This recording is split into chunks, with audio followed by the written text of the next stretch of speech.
नमस्कार दोस्तों, very good morning. बहुत बहुत स्वागत है आपका आज की ताज़ा खबर में। आज के इस एपिसोड की शुरुआत एक इमोशनल नोट से हुई है। And the reason is that जो न्यूज़ आई थी कल रात को of Ratan Tata ji being no more. एक बहुत बड़ी legacy, not just for the Tata group, लेकिन when you think of it, एक ऐसी पर्सनालिटी रहे हैं जिन्होंने सिर्फ टाटा ग्रुप को ही बहुत बड़ी ऊंचाइयों पर नहीं पहुंचाया, but he has inspired so many other entrepreneurs, so many other businesses.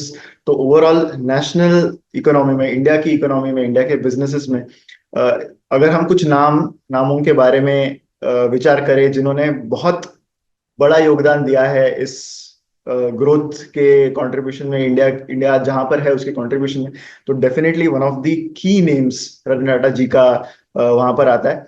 तो ऑब्वियसली एक बहुत बुरी खबर है ओवरऑल इंडिया के लिए, इंडिया के बिजनेसेस के लिए। ऑब्वियसली वो एक एलिमेंट से बहुत समय से गुजर रहे थे। सो वो एक बहुत बड़ा लॉस रहेगा ये इंडिया के ओवरऑल बिजनेस एनवायरनमेंट के लिए, इंडिया के लिए एज अ होल।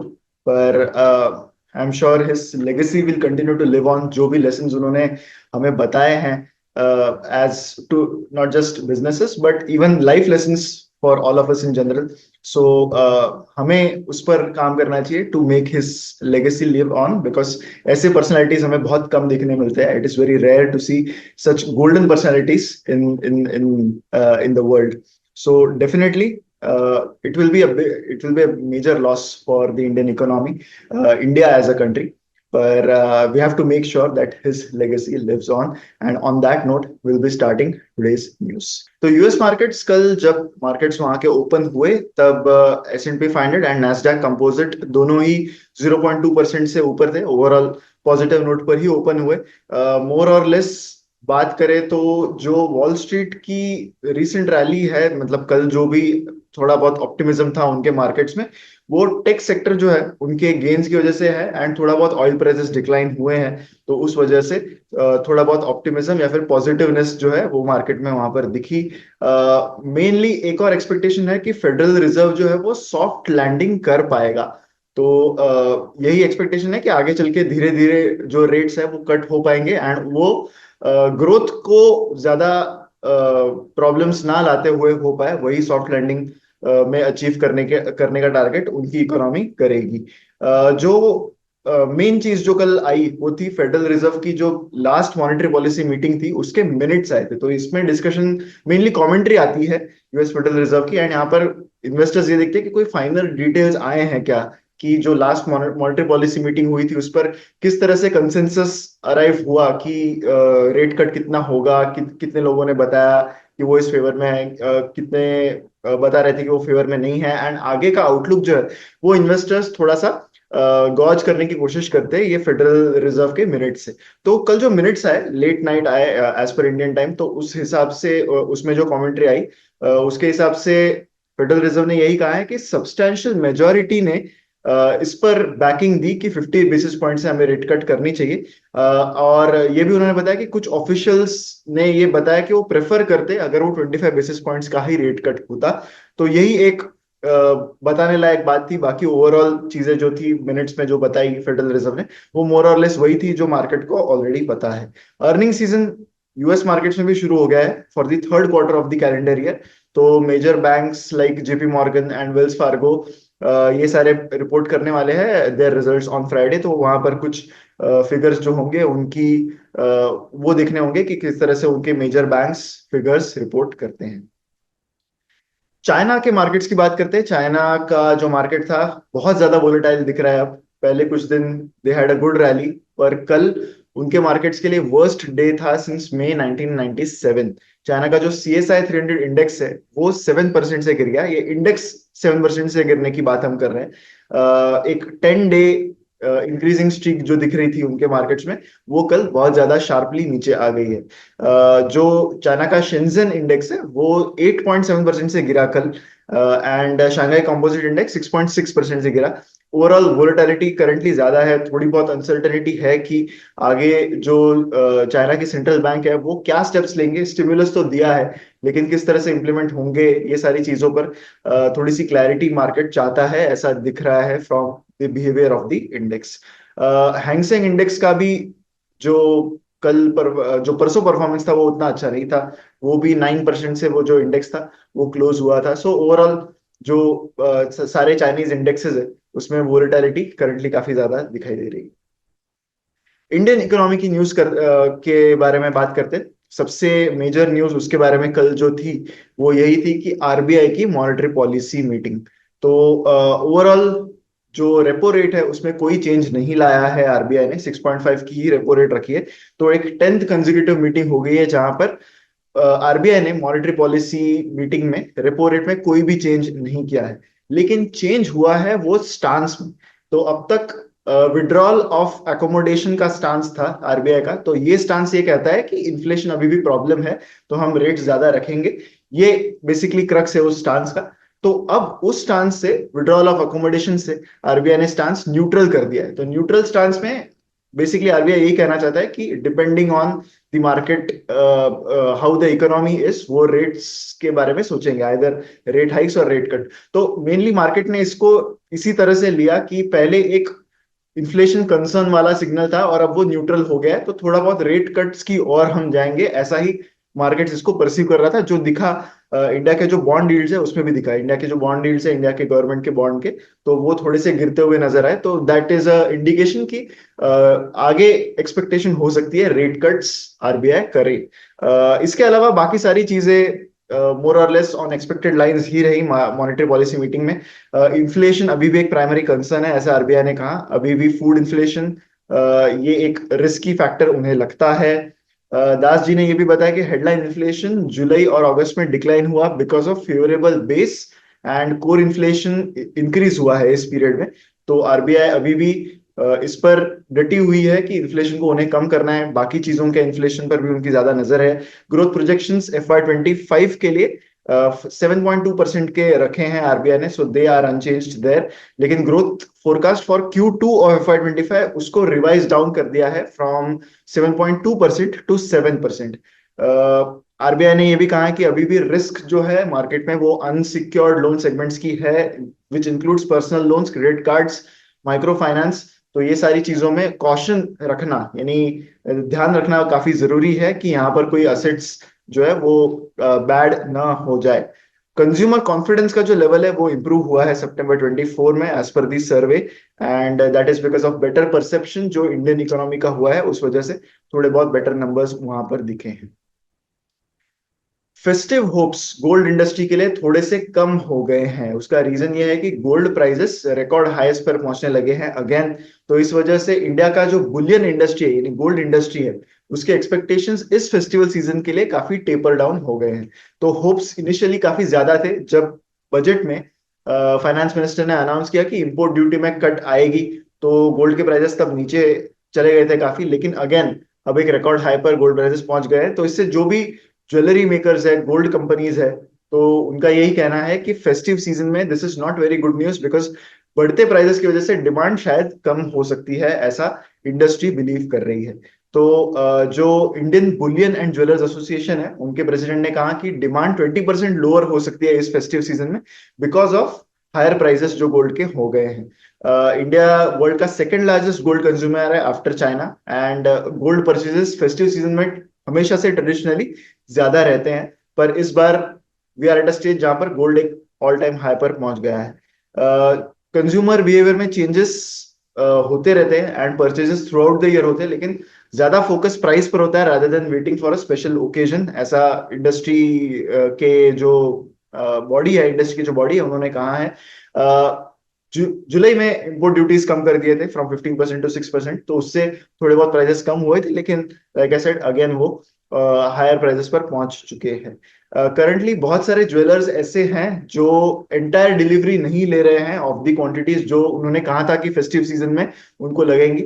तो मोर और लेस ऐसा हुआ है कि जुलाई अगस्त में बहुत सारे गोल्ड ज्वेलरी कंपनीज ने ये एंटिसिपेट किया कि फेस्टिव सीजन में बहुत अच्छी डिमांड आएगी, लेकिन गोल्ड प्राइसेस इतने तेजी से बढ़ गए हैं ड्यूरिंग लास्ट 2-3 मंथ्स कि अब वो उनके डिलीवरीज को कह रहे हैं कि वो एंटायर डिलीवरी नहीं लेंगे, थोड़ी ही डिलीवरी गोल्ड की जो है वो वहां पर लेंगे।